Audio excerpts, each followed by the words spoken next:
To wander, hopefully not theologically, but in this case I've been told to stand on this side. Now, if you have your Bibles, you might want to turn to Isaiah chapter 6, but I believe it is going to go on the screen as well, if that's the case. Oh yeah, there we go. So let's read this passage before us. I'm actually going to read from this in front of me, but you can follow along on the screen. In the year that King Uzziah died, I saw the Lord high and exalted, seated on a throne, and the train of his robe filled the temple. Above him were seraphim, each with 6 wings. With 2 wings they covered their faces, with 2 they covered their feet, and with 2 they were flying. And they were calling to one another, "Holy, holy, holy is the Lord Almighty. The whole earth is full of his glory." At the sound of their voices, the doorposts and thresholds shook, and the temple was filled with smoke. "Woe to me," I cried, "I am ruined, for I am a man of unclean lips, and I live among a people of unclean lips, and my eyes have seen the King, the Lord Almighty." Then one of the seraphim flew to me with a live coal in his hand, which he had taken with tongs from the altar.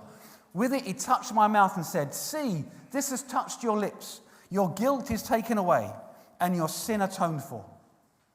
Then I heard the voice of the Lord saying, "Whom shall I send, and who will go for us?" And I said, "Here I am, send me." Now I was asked by Chris. I live in his road. That's how I know him.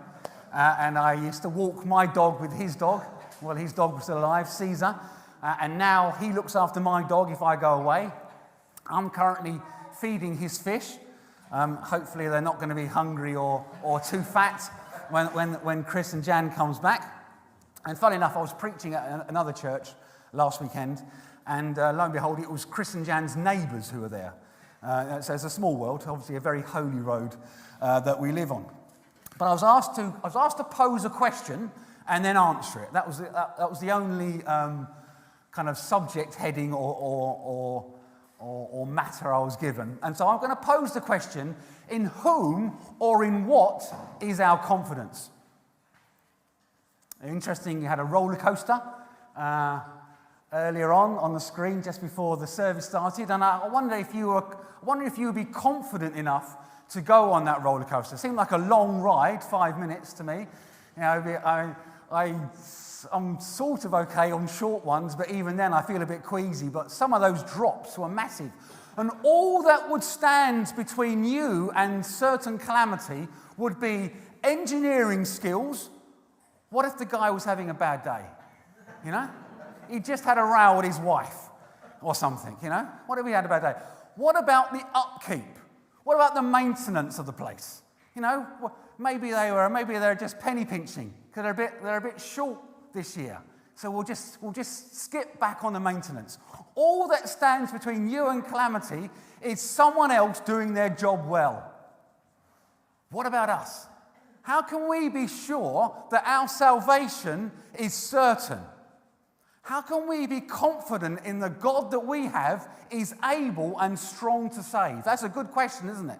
Because if we're putting our life on the line, if we are relying on God to save us, what's to say that he will or won't? How can we tell? Well, I'm going to look at three things from this passage that we can rely on God, that we can have confidence in him, absolute confidence. Firstly, where is God? Secondly, what is God's character? And thirdly, what is God doing? 3 things. Where is God? What is his character? And what is he doing?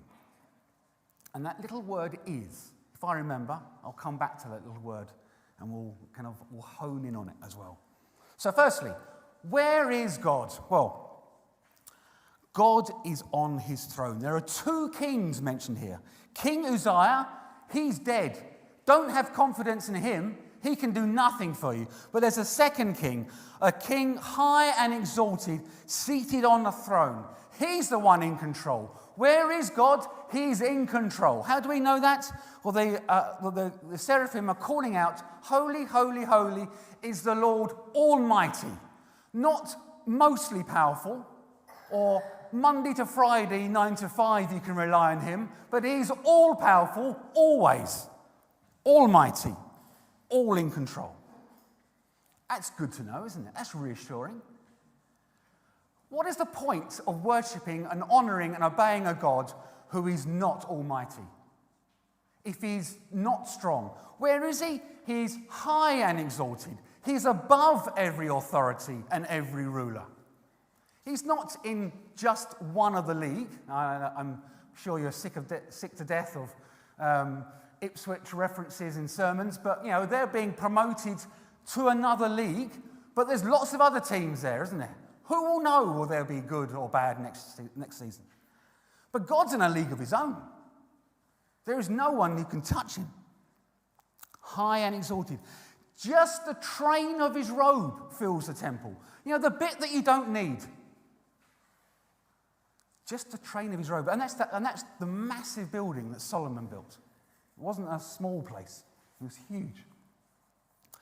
But this is relevant, isn't it? Because there's Isaiah and indeed the whole country are going to come into a series of shocks. And they are going to need to know who is in control. Where is God? Where is God on all these problems? Firstly, you have Uzziah being dead. Now Uzziah was a good king. He reigned for over 50 years, and because he was God-honouring, God honoured him, and he brought prosperity and security to the nation. They were now rich. They had security because he was good militarily, and he'd conquered and subdued the surrounding nations. Moab brought him tribute. He had outposts in Philistia, so they weren't able to raid him anymore. They had security and strength. The new king who was to come along, what was to say that he was going to be any good at all? It was a constant series, wasn't it, of good kings and bad kings. Good days, bad days. Well, these were the good days. Are they going to continue? Well, God continues. Don't look to human kings, because they do come and go. But God continues. Where is he? He is on his throne. He's always on his throne. But there are going to be more future shocks to come. In the next chapter, chapter 7, which is Uzziah's grandson, Ahaz. Well, the northern kingdom, Israel, they had allied themselves with Syria. Not to be confused with Assyria, but Syria. And they had the express purpose of conquering Judah, the southern kingdom. That's going to be a shock to the system, isn't it? Where is God when there are forces arrayed against you? He's on his throne. He's still reigning. He's still in absolute control. And there's going to be another future shock in chapter 36. You might remember Sennacherib, the commander of the army of Assyria.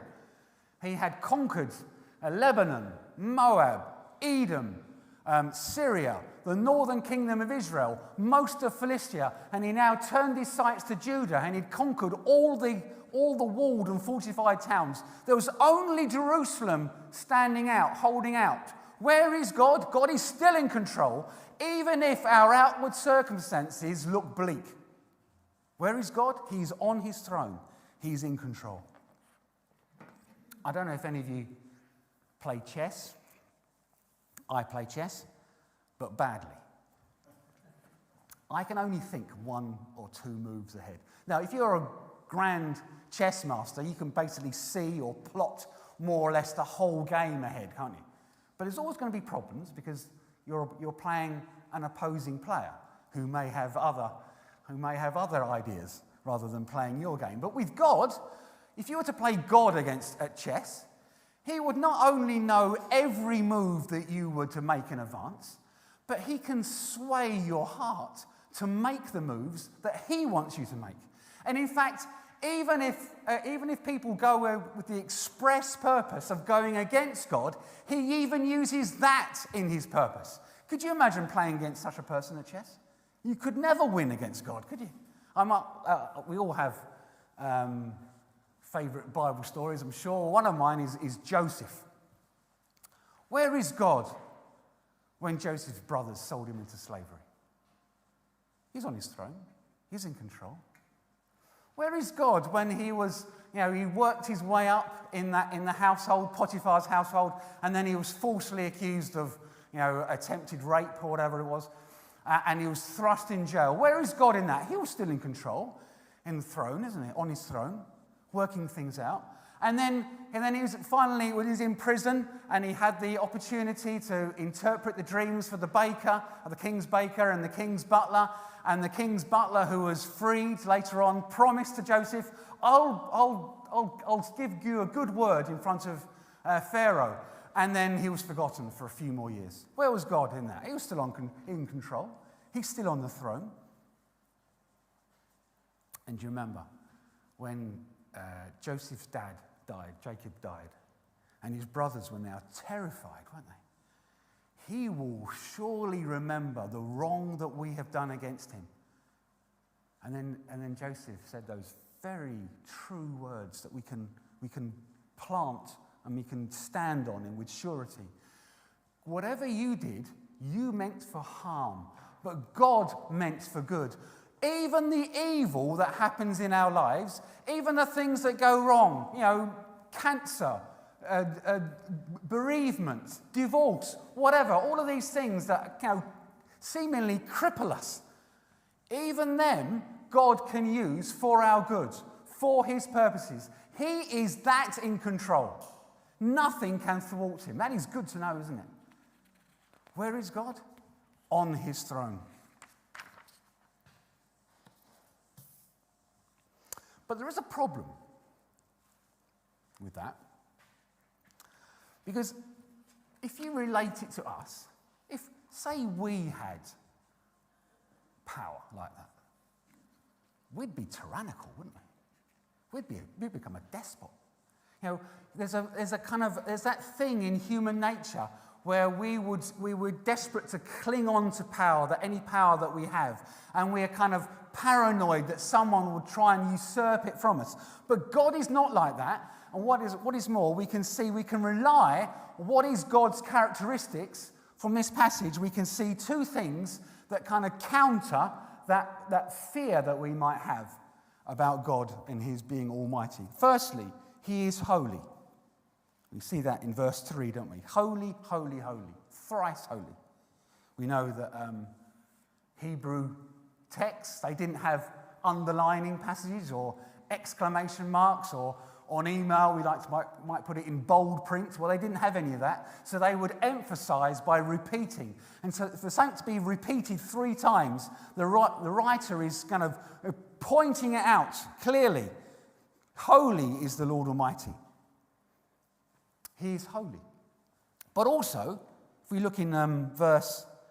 I'll read from verse 6, verse 7 really, but verse 6. Then one of the seraphim flew to me with a live coal in his hand, which he had taken with tongs from the altar. With it he touched my mouth and said, "See, this has touched your lips. Your guilt is taken away and your sin atoned for." What is God's characteristics here? Well, God has seen a need in his people and has met it. It's compassionate mercy, isn't it? That is love. God is holy and loving. I don't know if you remember, if you can think of a tripod to put a camera on. And you'd need each of those legs, wouldn't you? So I wonder if you imagine each leg being a characteristic of God. So you've got almighty on one leg, you've got merciful compassion on another leg, and you've got holiness on the third leg. There's actually the tripod on the stand here. Any one of those characteristics missing, it wouldn't be the God that we worship.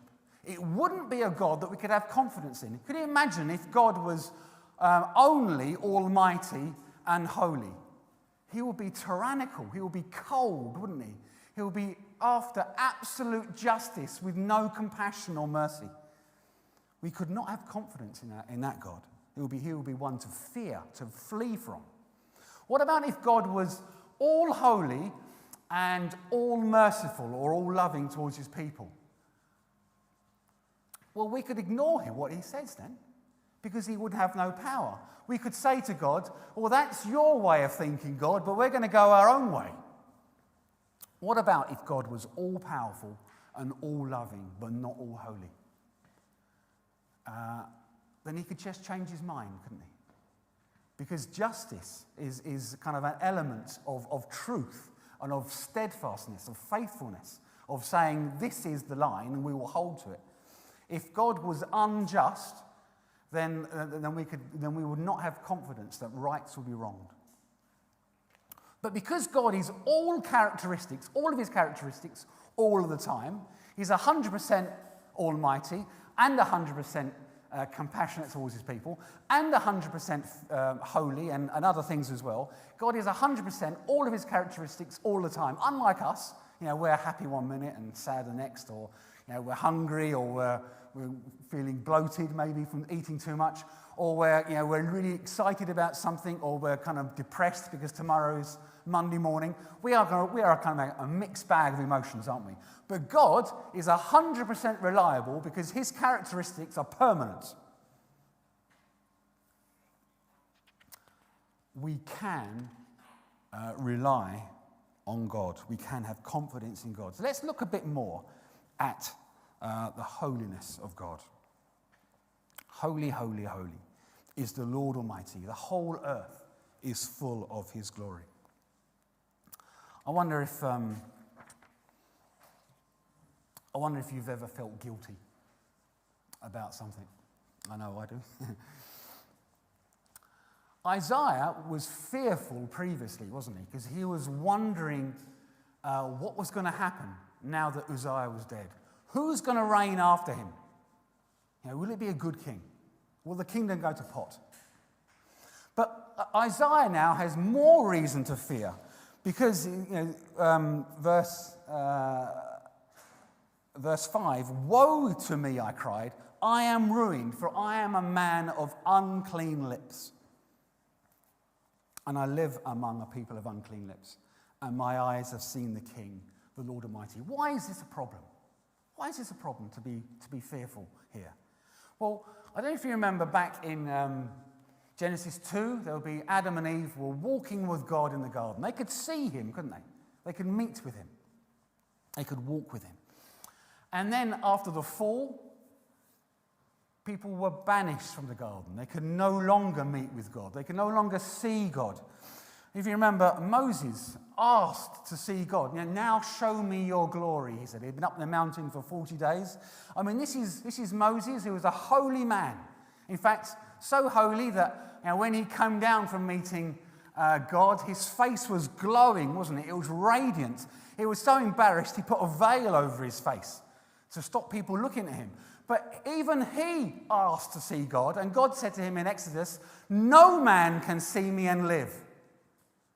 It's a death sentence for you, an unholy sinner, to see the holy God. And it's surely the same for Isaiah. What has changed? Something's changed here, isn't it?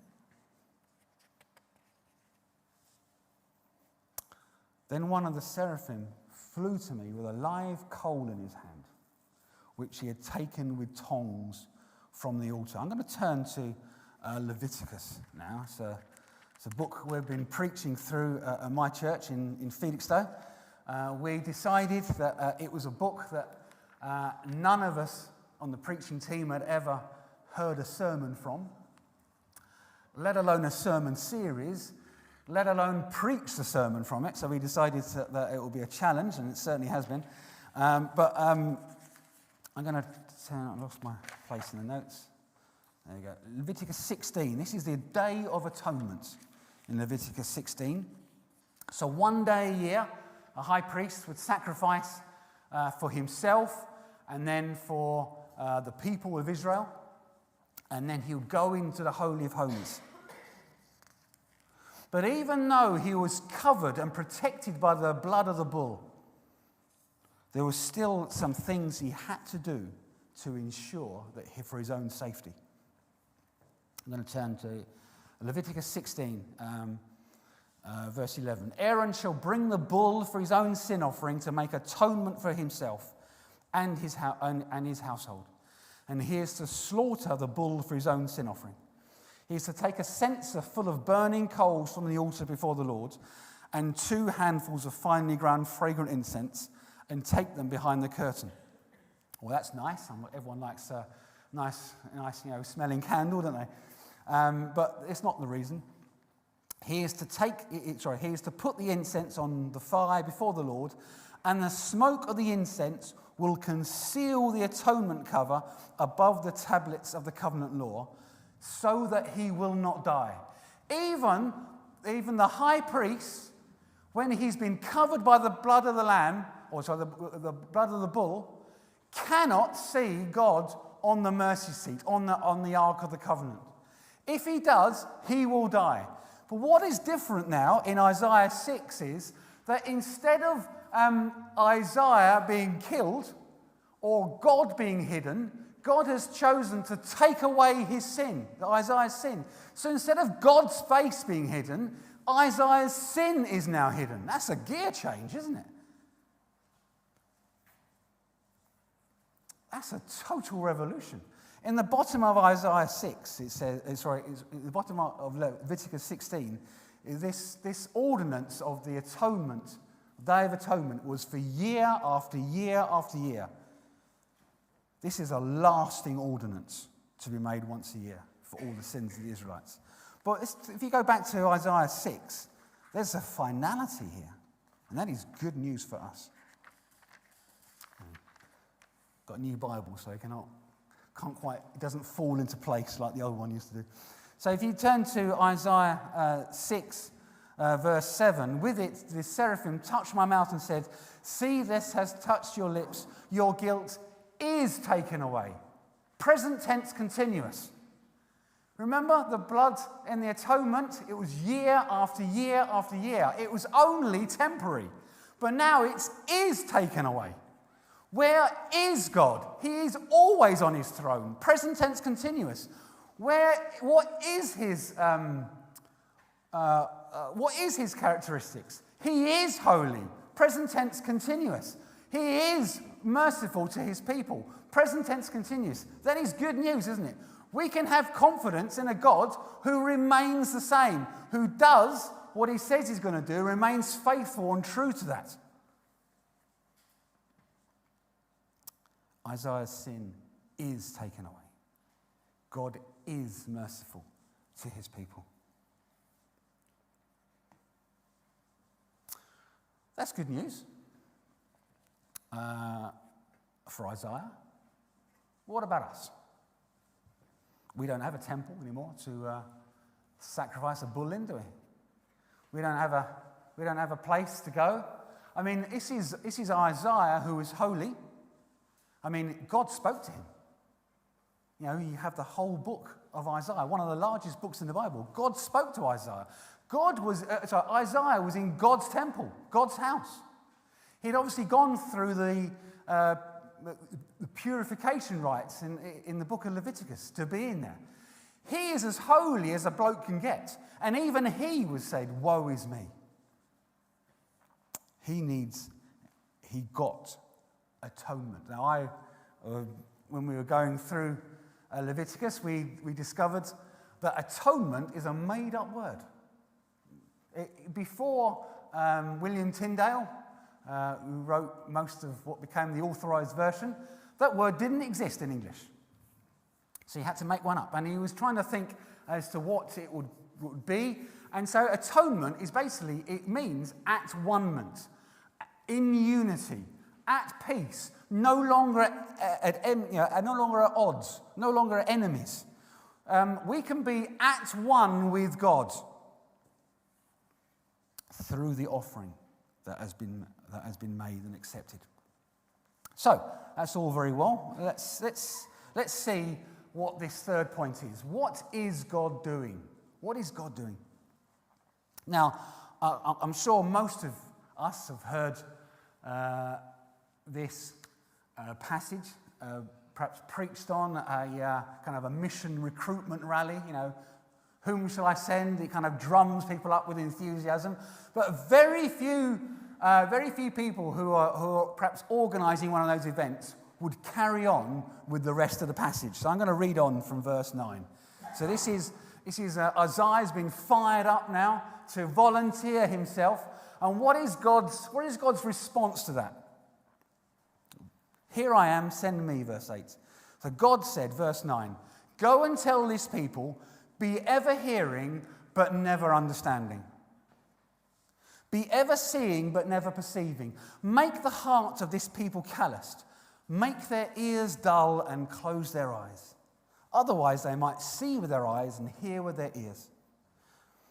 Understand with their hearts and turn and be healed. Then I said, for how long, Lord? And he answered, until the cities lie ruined and without inhabitant. Until the houses are left deserted and the fields ruined and ravaged. Until the Lord has sent everyone far away and the land is utterly forsaken. And though a tenth remains in the land, it will again be laid waste. I'm going to leave the rest of the last verse to a minute.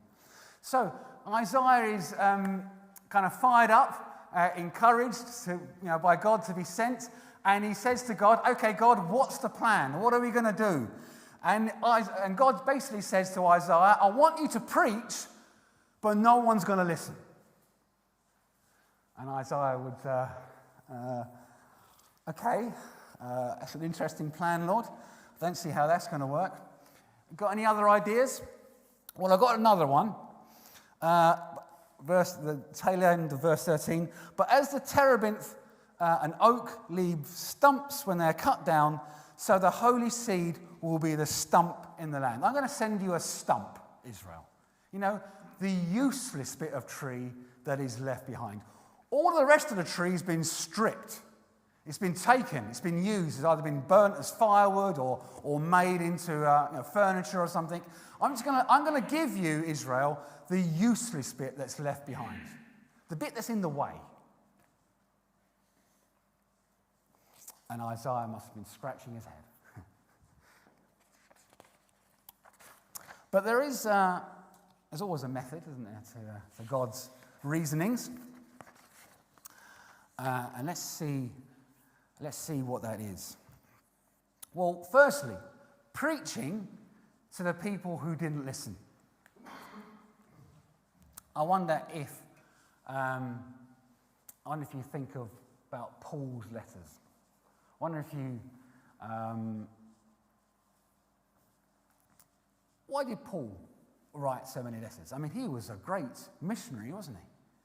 Going around all these churches, very busy guy, constantly striving. And then God locks him up in a prison. Possibly in a prison for 8 years at one point. And he's thinking, why, God? Why would you do that? You know, probably one of your greatest, most effective missionaries who went into, all around Asia Minor and went into Europe.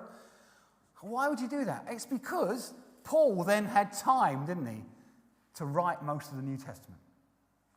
Think he would have had time if he was on the road, on his missionary journeys? And then what will we be left with? God can see the future, and God had a purpose for Paul being in prison. God had a purpose for Isaiah preaching, but no one listening, no one taking any notice.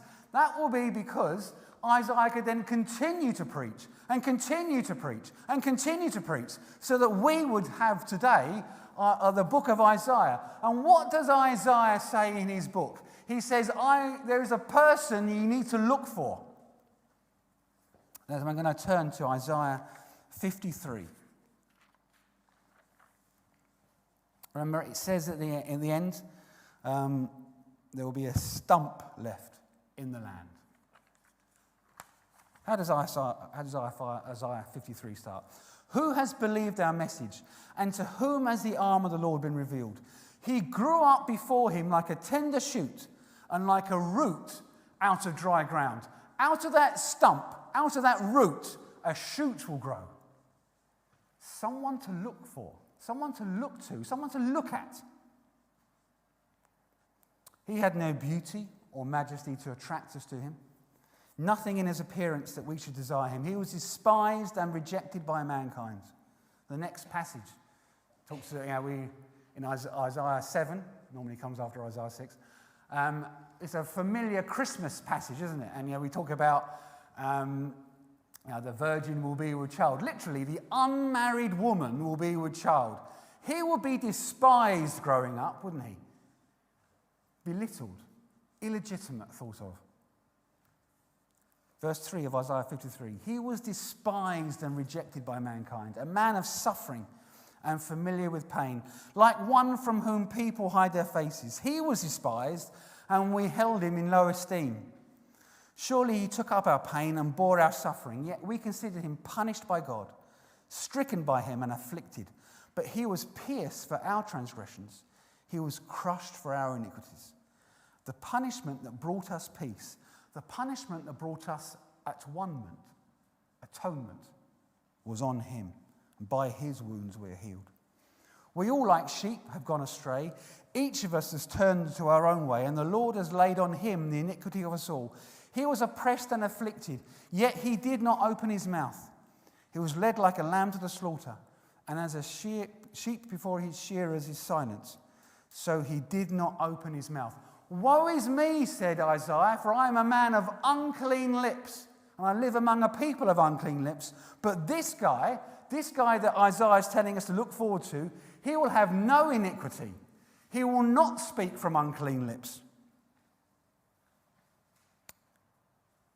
He's the guy to look for.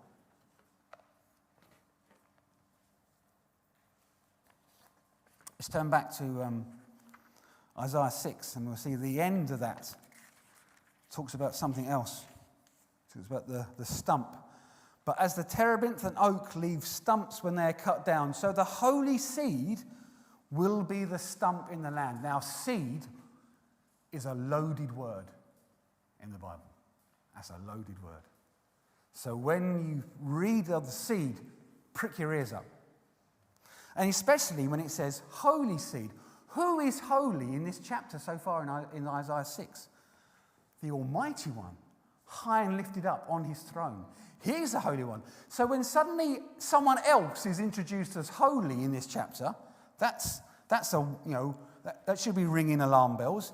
And especially if we're looking at this loaded word seed, that should be ringing alarm bells as well. If you've got a Bible, turn to Genesis chapter 3, and we'll see what I mean by loaded word here.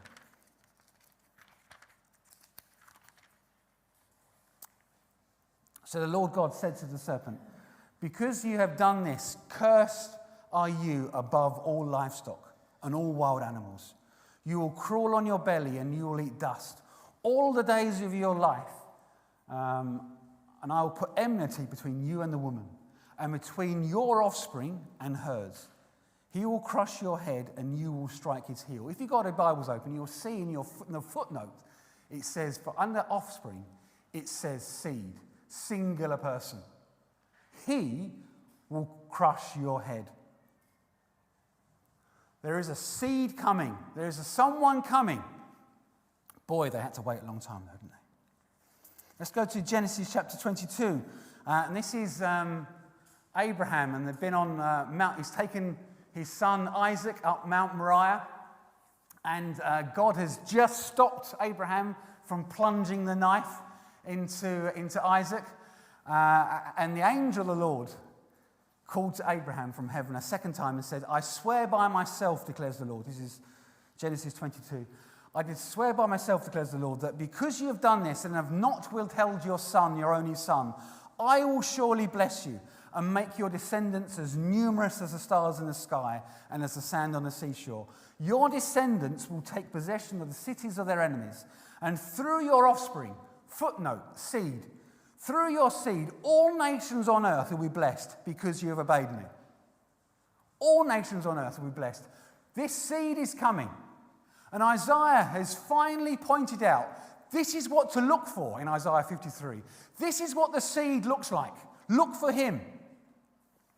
I mean, I love, I don't know if you ever watch time travel movies, and you get, people are going back in time and they're warning themselves about don't do this, and maybe someone else or themselves come back a third time and they're warning the second person, ignore the first person's advice, and it all gets very confusing. Well, this is God, the angel of the Lord. Who is the angel of the Lord? Well, it's Jesus, isn't it? We know he's Jesus because he is a visible incarnation of God. Only Jesus is that. And the angel of the Lord accepts worship. Only God does that. Well, this is Jesus, the angel of the Lord, calling to Abraham, I will bless you, and all nations on earth will be blessed through the seed who is coming, who happens to be me. I mean, Abraham doesn't know that, but we can see that in retrospect. This is amazing twists here, isn't it? We will be blessed because Jesus is coming, and Jesus has announced that to Abraham. Okay, we're almost done. So there is a seed to come. There's a man to look for that has been described in Isaiah 53. Let's turn to John's Gospel. Chapter 12. Now this is Holy Week. And so you've had Jesus come in to Jerusalem on Palm Sunday, and everyone's praising, Hosanna, blessed is he who comes in the name of the Lord, blessed is the King of Israel. And further on in the chapter, you have these big arrows that the Apostle John is pointing out, like neon lights. Verse 37. Even after Jesus had performed so many signs in their presence, they still would not believe in him. This was to fulfill the word of Isaiah the prophet.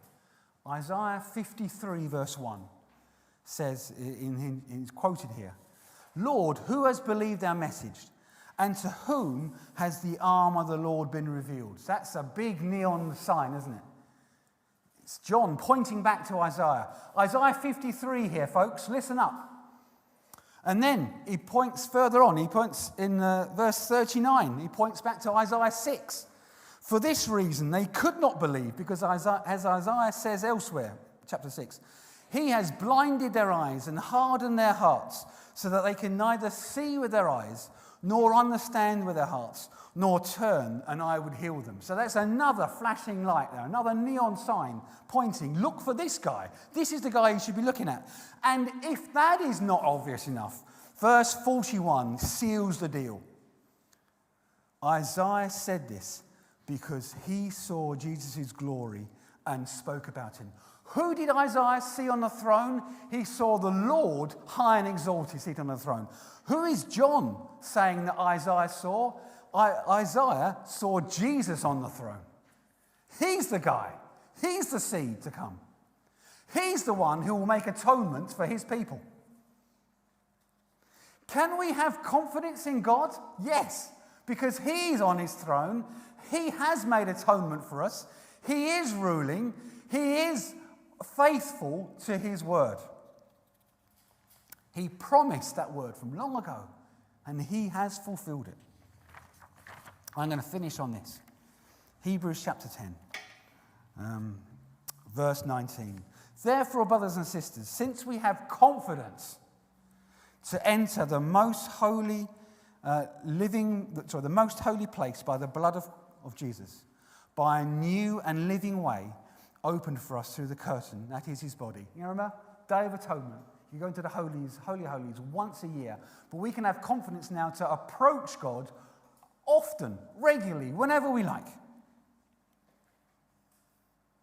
Since we have a great priest over the house of God, let us draw near to God. He was hidden before. No man can see my face and live. But now we are welcomed. Let us draw near to God with a sincere heart and with the full assurance that faith brings, having our hearts sprinkled to cleanse us from a guilty conscience and having our bodies washed with pure water. Let us not harden our hearts today.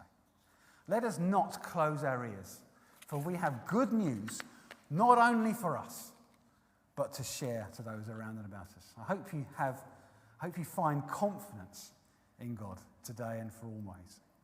Amen.